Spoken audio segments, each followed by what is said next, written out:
Artemis II is our first crewed mission back to the moon since the Apollo program. A lot of the focus of Artemis II is really checking out systems to be sure that we're ready and well positioned for continued human exploration. My name is Susan Baggerman, and I'm the Chief Health and Performance Officer for the Orion program and the Artemis II mission. And this is 10 Days in Orion.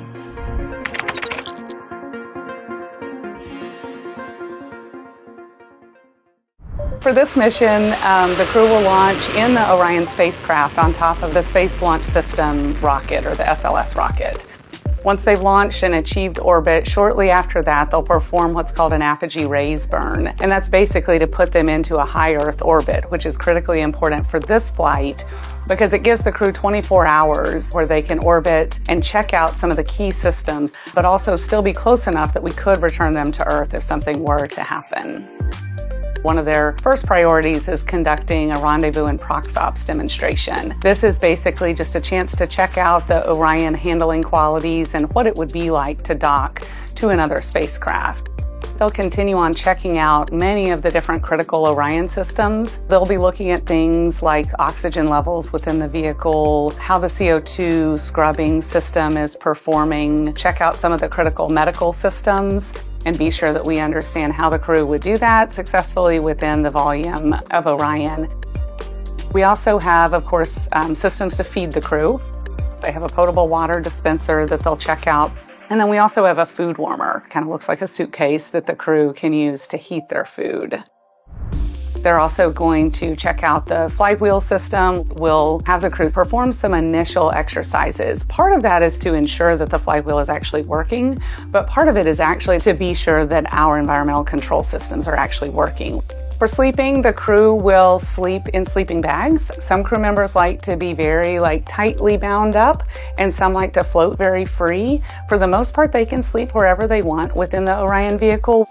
They'll attempt things that may seem pretty easy to do here on Earth, but that are much harder to do in microgravity. They'll use the toilet for the first time and be sure that it's able to flush. I'm Melissa McKinley. I'm the project manager for the UWMS, the Universal Waste Management System. Go into the bathroom without the aid of gravity, without water to collect the waste. It's harder than you would think. So we use airflow to help entrain the waste into packaging to collect it and help the crew member deposit the waste away from their bodies. It is really important that we make it easy as we can for crew and make it comfortable for them because it is a vital part of exploration. I'm Romeo Garza. I am the Deputy System Manager for the Orion Communication and Tracking System here at Johnson Space Center. While we're in the high Earth orbit, there's a couple of things we really want to check out before we commit to going all the way to the moon. First one is just success in communicating with the Deep Space Network. This is a ground network that provides a lot of capability for us to be able to talk back and forth as we go further and further away from the Earth. Step 2 is checking out our emergency comm system. The idea is that if the primary communication system fails, this emergency communication system will be able to allow us to continue talking with the crew and navigate successfully without the primary system. Once the crew has completed that high Earth orbit and checked out all of the systems, then we'll commit to what's called the translunar injection. And this is basically the burn that commits us to the moon. While they're on their journey, they'll do some testing that they quickly don their suit, pressure check it, and be sure that they're able to execute that just to be sure that we would be ready in the future for an emergency. They'll also check out our radiation shelter. If we were to have a solar particle event, we would be asking them to take stowage out of the stowage bay and put it in some specific locations on the vehicle, basically for it to serve as shielding. After completing this journey of over 685,000 miles around the moon, the crew will splash down in the Pacific Ocean off the coast of San Diego.